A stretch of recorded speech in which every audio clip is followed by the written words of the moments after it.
Hello, welcome to the lecture series on automobile engineering. In this session, let us discuss vehicle suspension.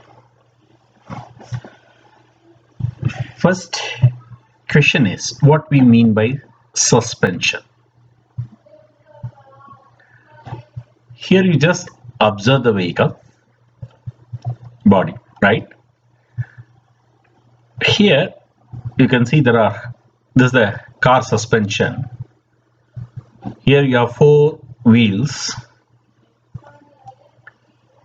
Now you can see here the steering knuckle part is over here. You can observe that here we are connected one end of this A arm. Correct? There's an A arm you are connected here. And here also A arm you are connected. Of course, to this we have connected even the tie rod of the steering system. Right? Tie rod of the steering system. Also, you can observe there is a spring and a damper. So, in all four wheels, we have these. Now, if I take the vehicle frame, so this will be connected to the, suppose this is the vehicle frame, this will be hinged to this vehicle frame. Right?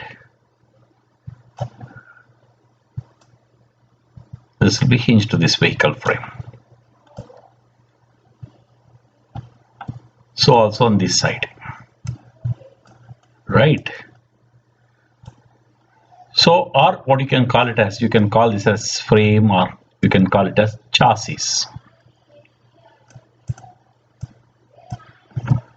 Or in a car, if it is a monocoque body, to the monocoque body will sit on this. So this we call it as the suspension.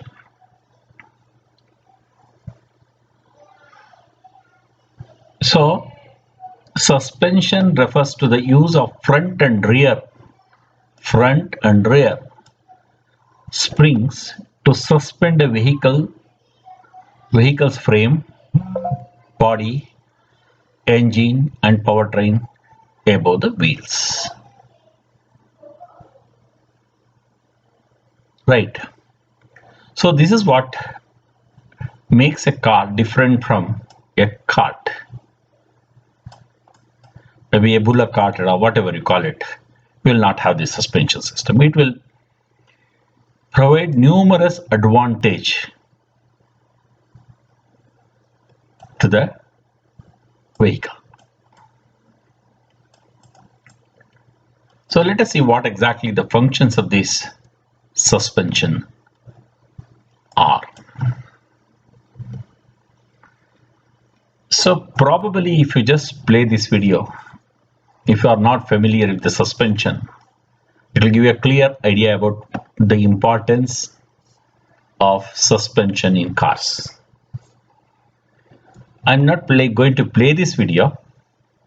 However, you visit, as I mentioned earlier, YouTube channel and type this keyword and number of videos will appear. You can choose one of the good videos and play and learn and understand how exactly a suspension works. Now let us see the functions of a suspension system. Normally we represent a suspension like this. Basically, the body of the car, we call it as sprung mass.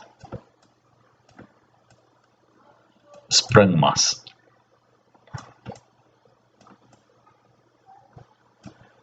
Then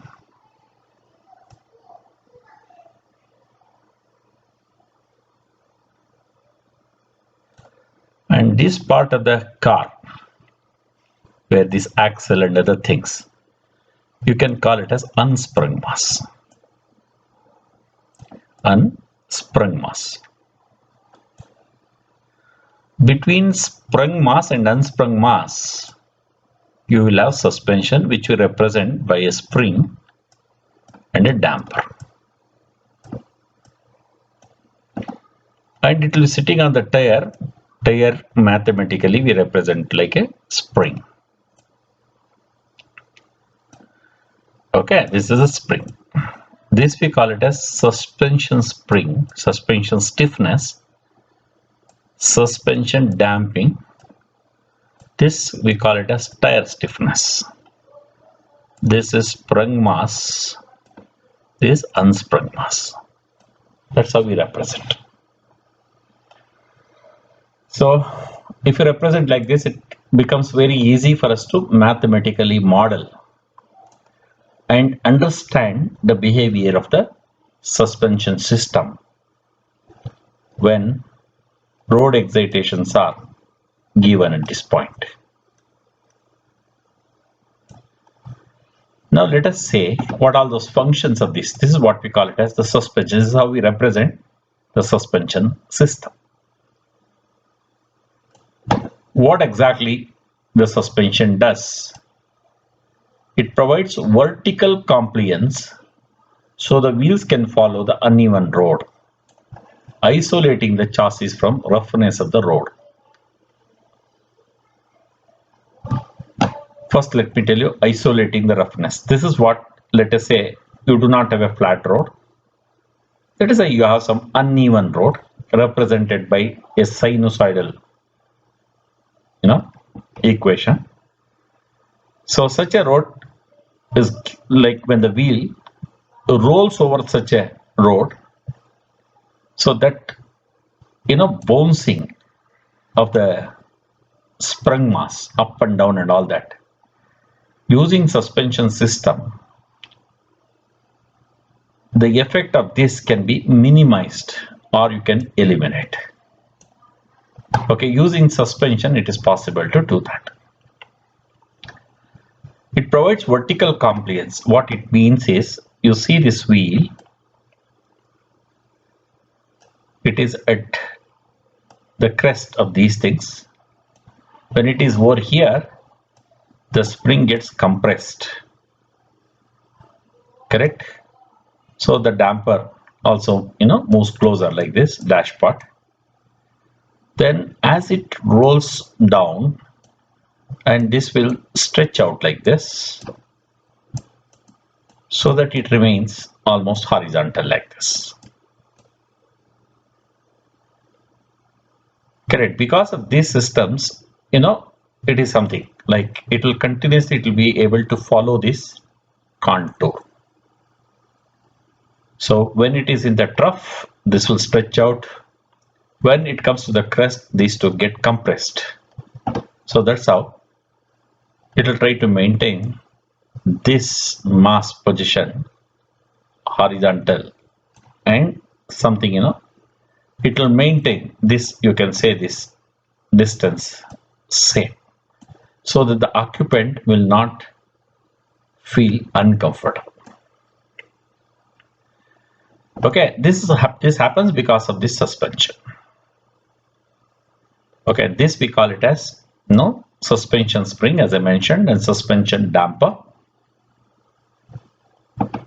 And normally we design the system in such a way, the natural frequency of the car should be around 1 Hz. Fn, that is natural frequency of the suspension, right? 1 by 2 pi root of k by m, that is Ks, suspension stiffness, by mass, ms. This should be approximately 1 Hz. So I'll tell you the reason for that a little later. And normally in a conventional system, we'll use a damper, which damping coefficient will be 0.2 to 0.4.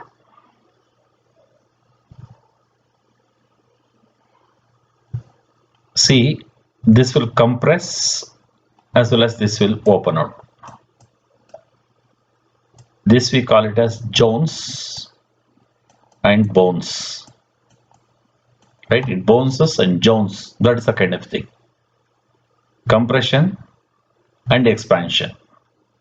Jones is expansion, bones is a compress, like this. That's the kind of thing. So this stroke, one stroke you will have a damping coefficient of 0.2 and another stroke will have a damping coefficient of 0.4.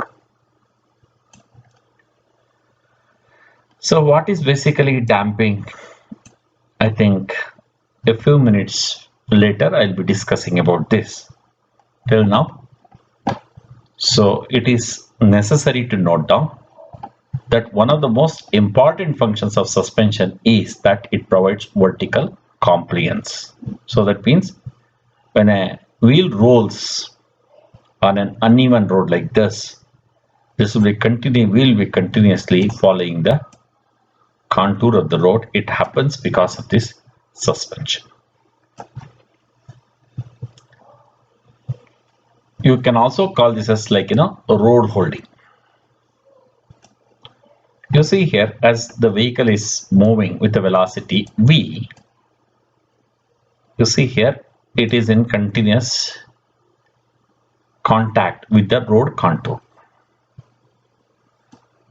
So when it is in this position, this is in the stretched condition. As it rolls, as the wheel moves up, this will be in the compressed condition. Right, it will reach to a maximum compression over here. Again, as it rolls, it will start opening out. The stiffness and damping value should be such that the whole suspension system should be sensitive to that. See, here it is moving with certain velocity. The system should respond so that the wheel should always be in contact. Suppose this is not very sensitive, vehicle speed is very high. It is possible that the vehicle will simply tangentially fly like this, so that the wheel will be in the air. Then you will completely lose the steering system. So if at all your suspension system is not so sensitive, it is better reduce the speed of the vehicle so that it continuously follow the contour. Right? That is road holding. So it happens when the motorbike over a bump or something like that, it driven fast. This is what exactly you can see this way. So you'll have a wedge effect. Like another very important function of the suspension system is maintain the wheels in the proper steer camber attitudes to the road surface. If you do not maintain proper alignment angles, that will disturb the steering. So you should design these suspension linkages so that whatever camber angles, camber changes, that should be well within the limits. So already we have discussed about the camber. Gamma is the camber angle. This is gamma G, camber angle of the wheel with respect to the ground. Gamma B, camber angle of the wheel with respect to the body. And this phi is the roll angle. So these, whatever limits we specify, those angles should be maintained while running straight, or if there is bones, or when you are taking turn, all this. Okay, so these linkages have to be designed carefully to maintain those angles. That means suspension, one of the important functions of the suspension linkage is that they should maintain the wheels in the proper steer and camber attitudes.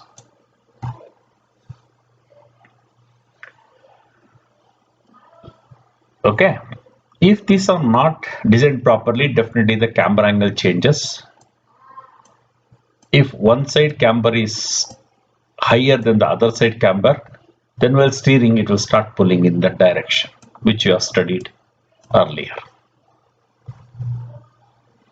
Again, you also know that whenever vehicle accelerates, the load gets transferred from front to the rear, which we call it as a squatting effect. And whenever we brake, the load transfers from the rear to the front, which we call it as driving effect. You need to design this suspension such a way, whatever road is taken, right, it should be able to respond to this and try to maintain the vehicle horizontal. Quickly should be able to react and try to maintain this position horizontal. So that's another very important function of the suspension. So that's what react to the control forces produced by the tires. That is longitudinal. That is acceleration and braking. Also, when you are taking a turn, there will be cornering forces. There will going to be lateral forces and driving torques. For that, you should react to the controls. So suspension linkages should be able to absorb them and still maintain the required position of the vehicle. That's very important. Suspension linkages have to be designed in that fashion. Again, observe that when you are taking a turn like this, if this is the center of gravity of the vehicle, through the center of gravity a centrifugal force will be acting outwards. The centrifugal force at the base of the vehicle, if you see base of the wheels, right, it will create a moment like this. So now these suspensions have to create reaction,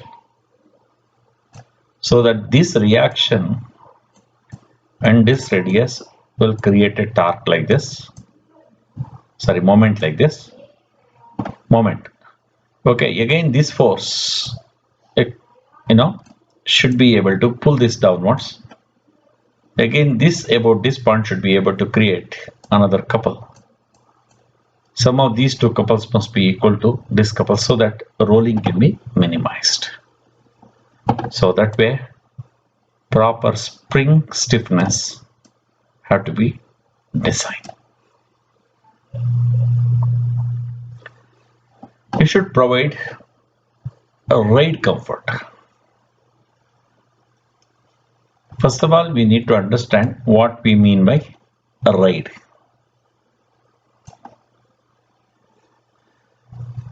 So here, a ride is related to the vibration of the vehicle excited by the surface irregularities and its effect on passengers' comfort. Vibration. Ride is related to the vibration of the vehicle and it is excited by the surface irregularities. These are the surface irregularities. The road, when the vehicle runs on that, this will excite all these parts and create vibration, affect the occupant. Let us see now. See, when you are driving, as I said, you may come across roads like this. This is what road irregularities are. Also, these wheels will have certain natural frequency. While running, the excitation and natural frequencies are this thing, it will start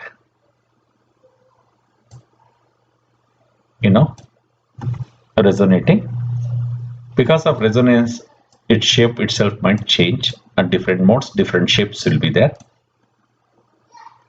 Then engine, that will also create vibrations and transfer that vibration to the chassis. Then the drive line, if it's not properly designed, you'll get some lateral accelerations here. And because of that, the vibrations will be created and these vibrations get transferred to the chassis. So all this will create this kind of vibration.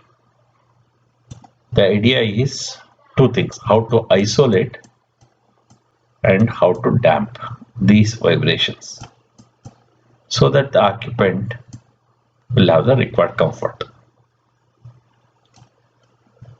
So now, what is this ride? You see here, suppose this vibration, whatever is created by these excitations, will just affect the body. This is what we call it as ride. So it is 20 hertz or less, the frequency. It's not heard, it's only felt.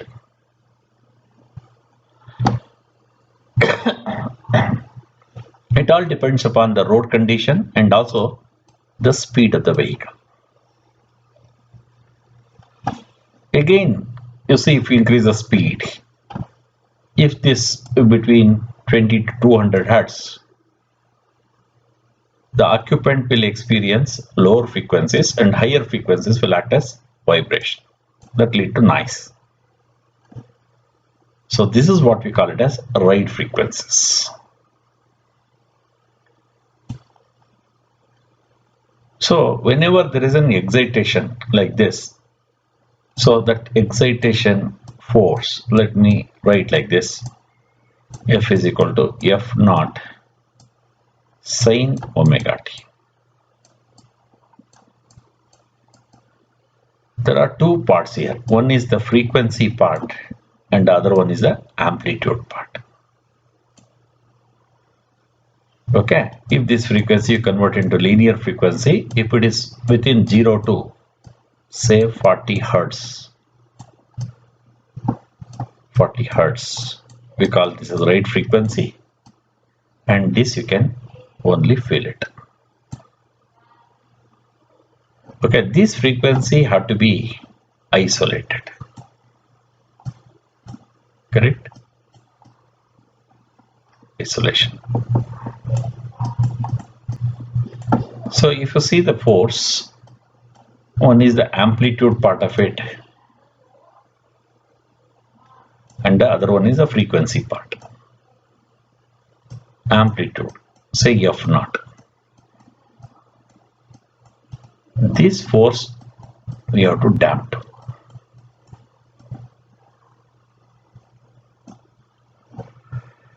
Okay, so what we do, that is the reason I said suspension frequency is something like 1 hertz.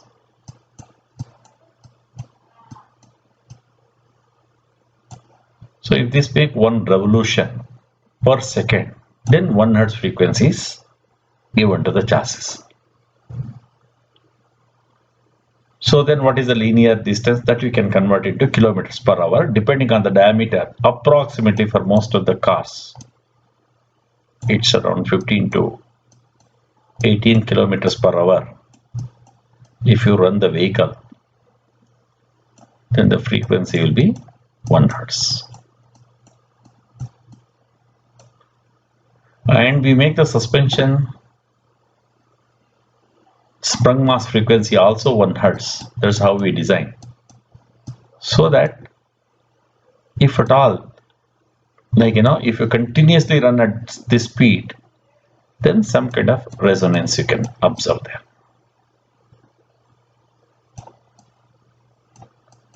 But note that we hardly run at this speed. We just cross at this point. That means chances of the vehicle subjecting it to any resonance is very, very less. Why do we do that? So now if I just increase the speed, after that it will not undergo any of these kind of things. So occupant, as you go on increasing the speed, occupant will feel more comfortable. The reason is that the brain, human brain, it's many parts of the human brain between 2 to 8 hertz, they have their natural frequency lies between 2 to 8 hertz. If the excitation frequency and this coincide, then you feel very uncomfortable, then this maybe you start vomiting and so on like this.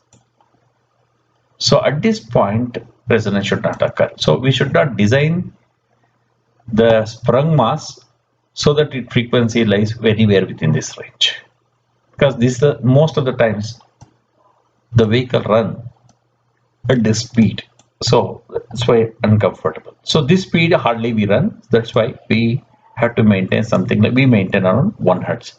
That's not only car, any vehicle for that matter, sprung mass natural frequency is designed as 1 hertz.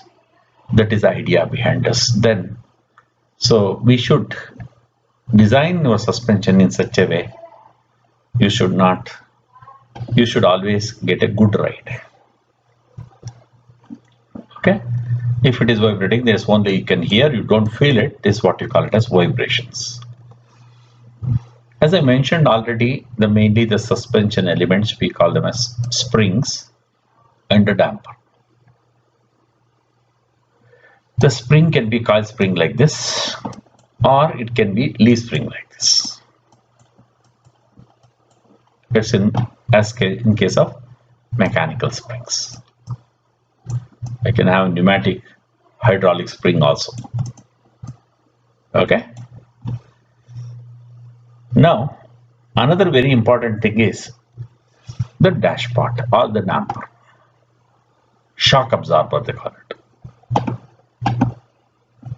As you already have explained, suppose I have a mass. This is suspension stiffness. Let us say I'll give an excitation to this. Let us say F0 sin omega t. And this is Ks. This is Ms. Then when you give this excitation, this mass will be oscillating continuously with constant amplitude. Sorry, it's not constant. It continuously will oscillate. Why? This stores kinetic energy and this stores potential energy. What really happens is conversion of kinetic energy to potential, potential to kinetic. So this stores an energy half Ks. Suppose Z is the vertical displacement, Z square. This will be half M S. Okay, vehicle is running with this speed, so MSV square. Conversion of this to this and this to this, it keeps happening, and that's how it keeps oscillating like this. So definitely the occupant will have hard time. This has to be damped down. That means the energy has to be removed. Suppose if I put a shock absorber here like this, this will dissipate the energy. Dissipate the energy. Because of dissipation of that energy, see the vibration which is here like this, it will vibrate and slowly die down. This is what we call it as damped vibration. How it happens? Let us see. Okay, I'll come back to this point. Let us see. This is tau is equal to mu. I'll write instead of dv by dy, v by y. This is Newton's law of viscosity. So assuming it's all linear, I have done this way. This is what you call it as absolute viscosity of the oil. So normally in fluid mechanics, we study like this. Suppose there is a surface like this. There is a fluid like this. Over that something, shearing is happening. So this is the shear stress. The shear stress is directly proportional velocity gradient, we call it.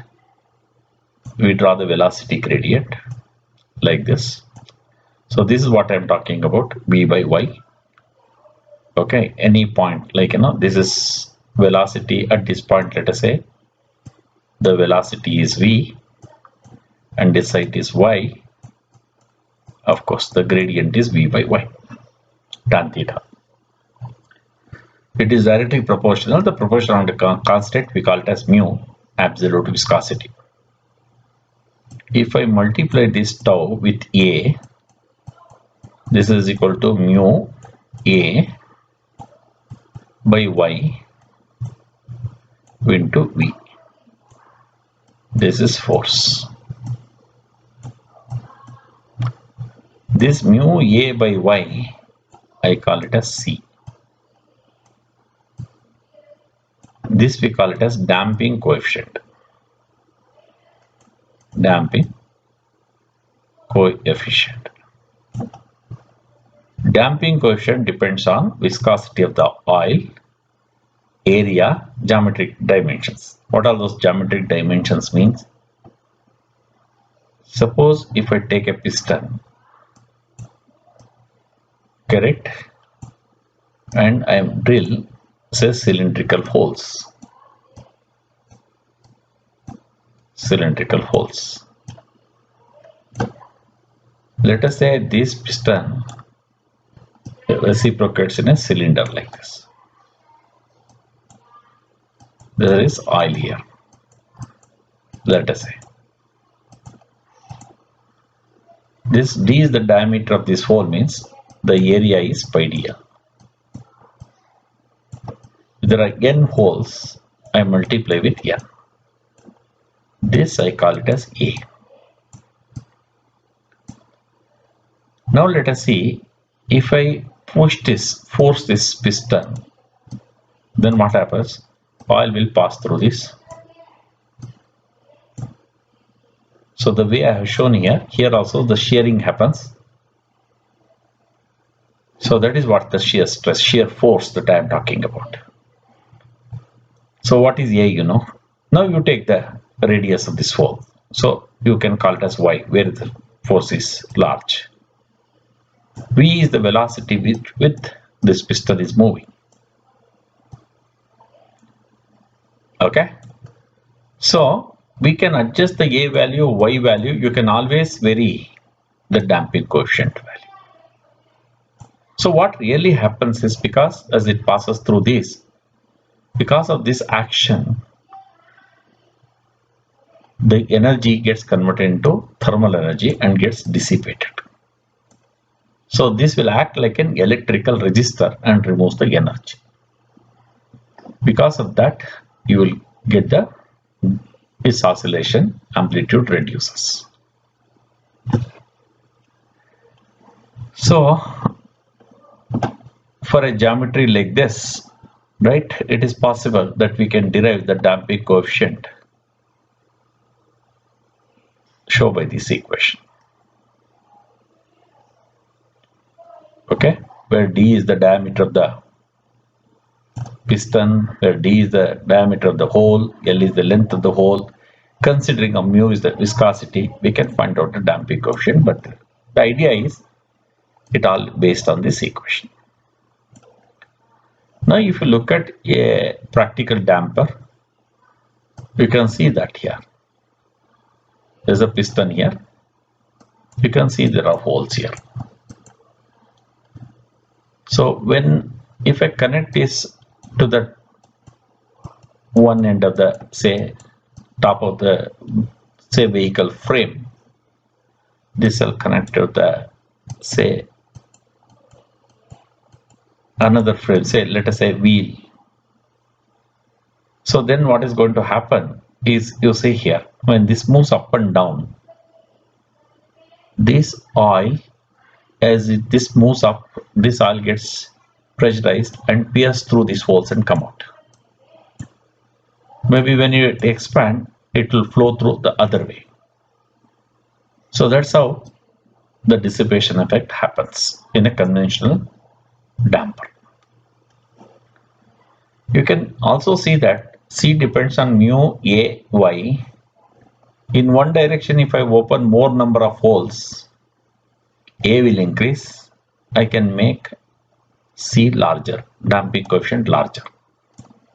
If I open less number of holes, A will be less and C will become smaller. So that way in one stroke I can have larger value of C, another stroke I can have smaller value of C. So I can say I can have a dual rated damper. So what exactly it means is that if you see here, suppose this is the spring and this is the damper, we connect like this parallelly, so that when it gets compressed this will also move, when it stretches this will also move, so that damping effect can be produced. So suppose this is moving up, correct, the force is acting like this, let us say. So in this case what is going to happen, the reaction will be in the opposite direction. Suppose it is going like this, then the reaction will be in this direction. So while moving like this, right, the force gets transferred to the occupants here. There is spring force, there is a damping force. The force that is imparted should be minimum. That's why you maintain damping forces given by damping coefficient into velocity. Say it is moving with Z, I'll say Z dot is the velocity. This is K and the displacement is Z, Kz, spring force. And this is damping force.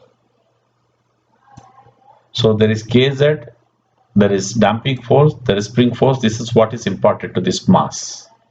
This should be minimum. If it is very large, what will happen? The occupants, this force will act on the occupants. In the reverse, but if the damping coefficient is made smaller, this will not damp down faster. For that reason, what you do in the other direction, increase the damp coefficient. So how to vary the damping coefficient, I explained already by opening less or more number of holes. It is possible to design using spring loaded, you can say spears, we can use balls, we can use, and we can do that. That is what you can find in this kind of systems.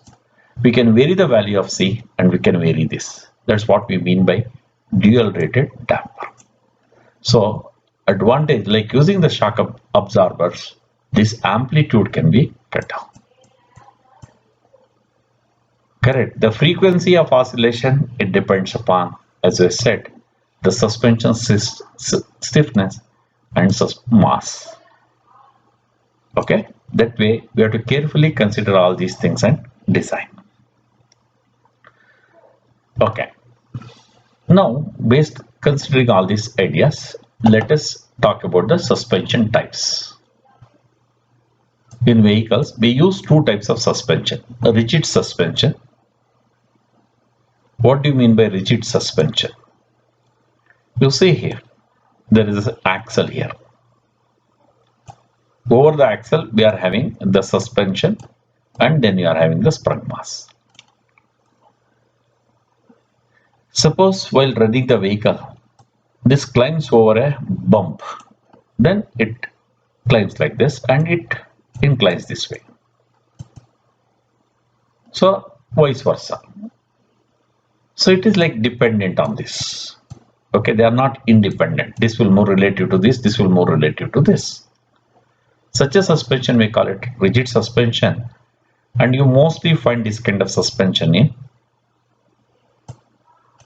you can say, heavy vehicles, where we use these vehicles for goods, transport of goods.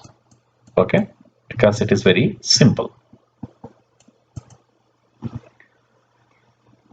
Other one, in cars and all that, we are looking for more comfort.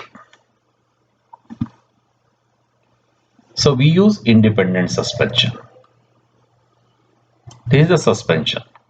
As I mentioned earlier, you have a control arm here, control arm here. In between you have spring and a damper. This wheel, if it moves, this whole linkage system will move relative to this. Okay, it is not going to affect this one. That's why we call it as independent suspension, and it remains always horizontal. The occupant will not feel it at all. Such a suspension we call it as independent suspension system. Okay, while designing this suspension,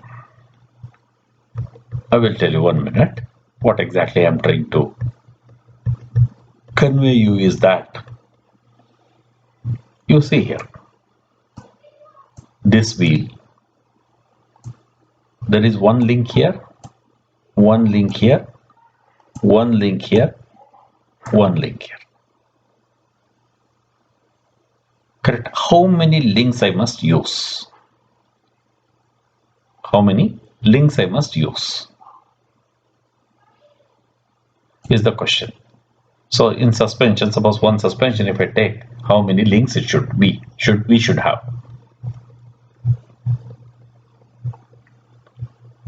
How many links in suspension? Now let us take a tire. Correct. First you understand the axis system. This is what you call it as x-axis. Correct.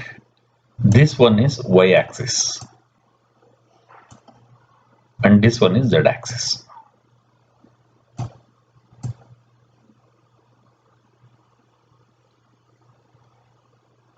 Yeah. Right.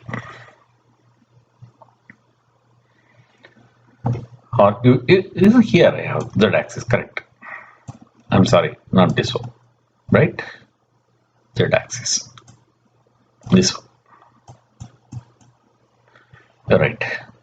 YZ. You can say this is X, Z, and this is YZ. Here only we can understand better. Okay. Now let us look at this wheel. Can have a translation in X direction. The whole wheel can move up, translation in Z direction. This wheel can move like this, translation in Y direction. So X degree of freedom, Y degree of freedom, Z degree of freedom. Wheel can rotate about X axis. Roll. Wheel can rotate about Y axis.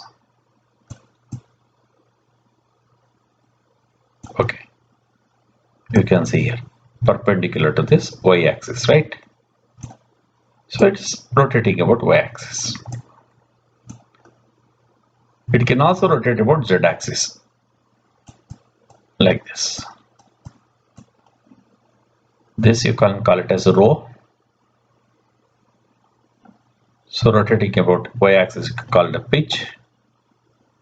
About Z axis, yeah. Thus there are 6 degrees of freedom. Out of these 6 degrees of freedom, which all the degrees of freedom you would like to constrain or restrain? Suppose you are interested in this wheel rotating about Y axis. Correct? We have to make it rotate Y axis. There is no other go. It has to, then only it will roll forward. If there are road unevenness, this has to move up, maybe bounce like this. I may have to allow a displacement in Z axis. I do not want displacement translation about X axis. No displacement on Y axis. I want only rotation about Y axis. Correct? There is a displacement. I do not want yeah. Then I do not want roll. Out of 6 degrees of freedom, 4 degrees of freedom I have to constrain.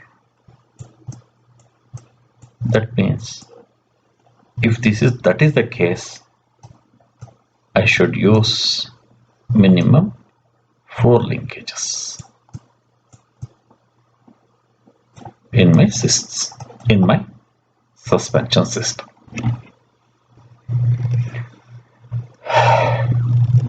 So that's what I said, 6 degrees of freedom, 3 translation, 3 rotational. Okay. Now let us look at this solid axle or dependent type. This is the rear axle, correct? Jones, this is the Jones axis. About this axis, the wheels, means suppose it is like this, side of the vehicle is the axle, like this, correct? So that means to say the wheel, there should be Z displacement should be allowed. Another possibility is that you see here, one wheel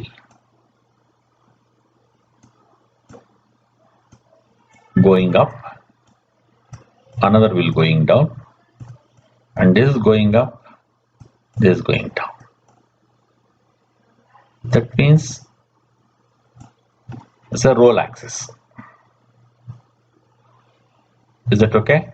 So you should be able to allow this rolling to happen. So that's how there is 1 degree of freedom about Jones axis, about roll axis. So where axle allows 2 motions, vertical and roll, require 4 degrees of restraint and 4 links. If you're right.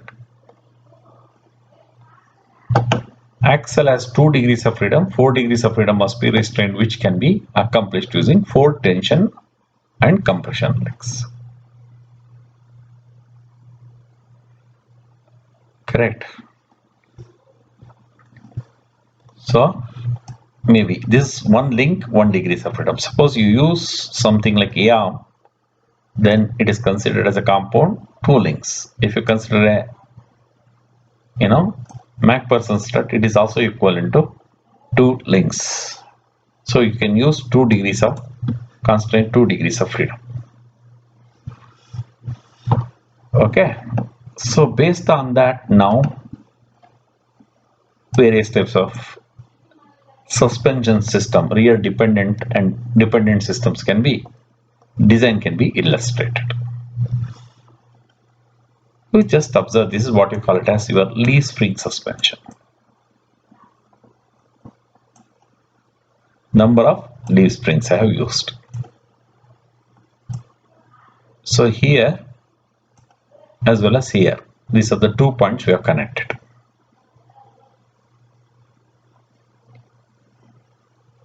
So this axle can move up and down. So that's why this fellow, initially it's in elliptical shape. The shape might become like this. Correct? It flexes. So I am allowing it to move. I am providing this. So when it becomes straight, it will become longer. That's why I use a shackle so that it can take, shackle can move, and so that it can accommodate this. Okay, that's how we can do this. Okay, that's what we mean by degrees of freedom, and it is rotating about, say, y-axis, like that is the thing.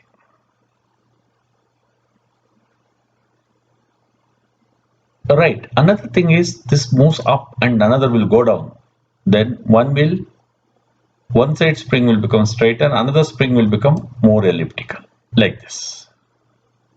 So this is how we are constrained to get what I explained earlier. Okay. So what are the advantages of leaf springs and all these things are given. They are very simple in design, less expensive, less complex, and easy to maintain wheel alignment angles. Sometimes you don't have to use any damper here. The reason is the friction between the leaves will act as a damper, though it may not be a linear one, but the friction will act as a damper like this. Okay, so you can see there, this is the frame. This is what I told you, the shackle. So it will move like this and like this to accommodate the variation in length. And one side it is fixed. So when it moves up down, we have a bump stop. We don't want this to go and hit the frame. That's why we are using a bump stop like this. Okay, this is what we call them a leaf spring or semi-elliptical springs also we call them. Another design of them, but here they are not rubbing each other. They are providing a space here. So you need to use a damper in this case when you use parabolic springs. So these are the various types of spring designs, correct?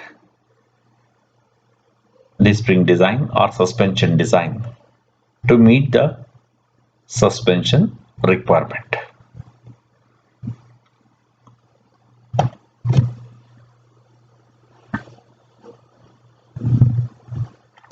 Okay, so you can also find this thing.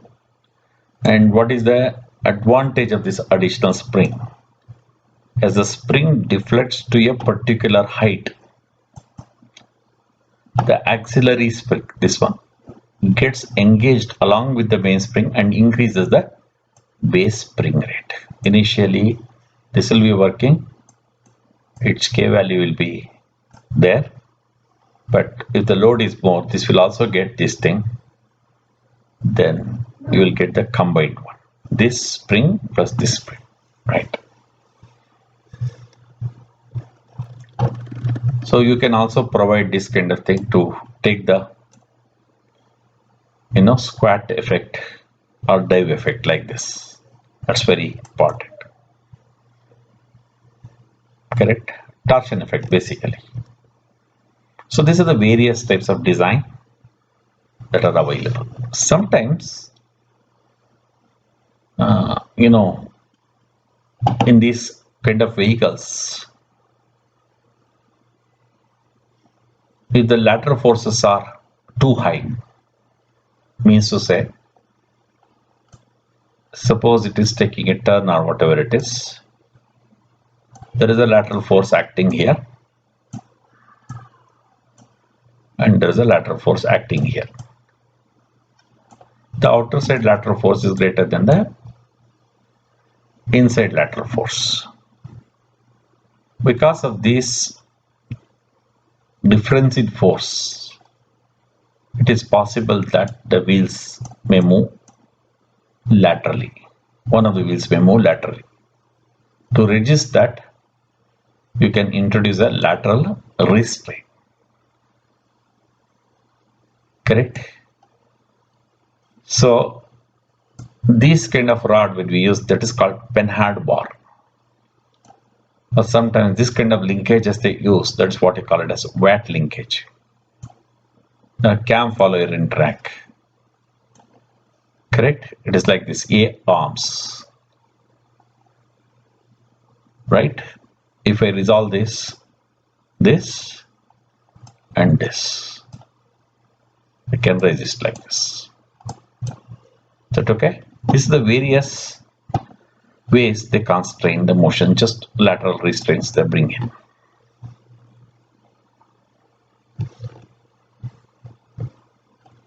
These are other designs, various rear dependent suspension designs.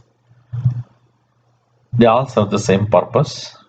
It all depends upon weight that we have to manage,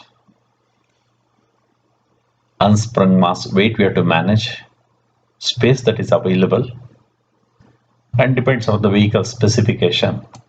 These various types of design can be evolved. But the basic principle of constraining and damping, suspension stiffness, all these things are the concepts remain the same. Only the linkage, the way we organize the linkage, the design changes. Okay. So based on that, they call it as like different names. That's a whole idea. 4-bar suspension. You are using 4 bars. 1, 2, 3, 4 bars you are using. So that's then you call it as a 4-bar suspension and so on like this. Okay, the Dion suspension. Of course, what all the advantages, disadvantages. If you visit one of the like good automotive technology textbook, you can get those information. Okay, twist bar beam suspension and so on. This in small cars they use this type of suspension. And another very important is trailing arm. This is a kind of arm, trailing arm. So you are suspending on this. Okay. So there are many advantages of this. Okay, it will take lateral constraint. That's one thing. Squat, roll, squat. I can adjust the roll center location and roll steer. All this I'll explain little. I think you know what is squat now. What is roll center, roll steer I'll be explaining later. So all this we can take care of in the trailing arm or rigid axle suspension system. So these are some of the designs, illustrations of dependent suspension system. Okay, hope you have understood now what suspension is, what are its functions, what are the requirements of suspensions and all that thing, how many linkages we should have, why those so many linkages, or we have to like how exactly the motion is to be constant, and illustrations of different designs. All these things you have, hope you have understood. In the next session I'll talk about the independent suspension. Okay, now we'll stop at this point. Thank you very much.